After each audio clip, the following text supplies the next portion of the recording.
Welcome to the Worldwide Center of Mathematics series on college algebra. In this video today, we're going to be focusing on an introduction to sets. So a set is a collection of things. It could be any group of items that has a common property.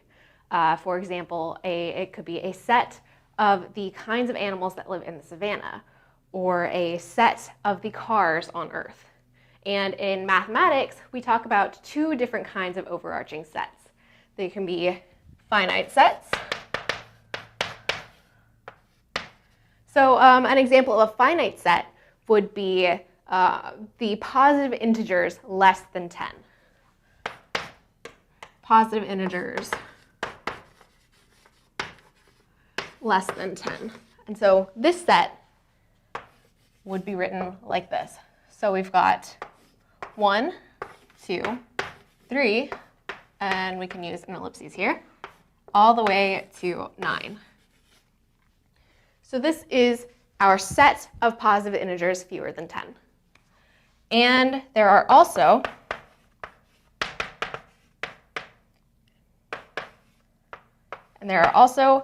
infinite sets.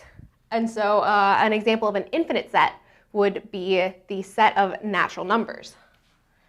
So a natural number, like we explained in our number classification video in the algebra series, is any number above 0 that is an integer. So we've got 1, 2, 3, 4, but there's no way of knowing where this list ends, so we are going to end with an ellipses to mark that this set is infinite, and it's going to have an infinite quantity of numbers in the set. And so one of the things that I mentioned a second ago is that a set is a collection of things with a common property.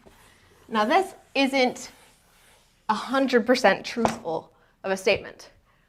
We could have a set of numbers that don't really go together. For example, we've got a set A that equals, let's do 1, 4, 5, 36, 108.5.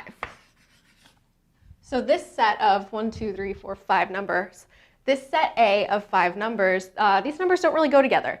They're defined and they go together because I've defined them to be in set A.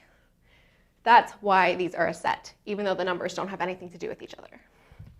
And so now let's introduce another notation for sets.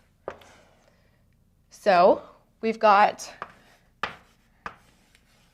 this symbol here. It's kind of a curved E, and this symbol means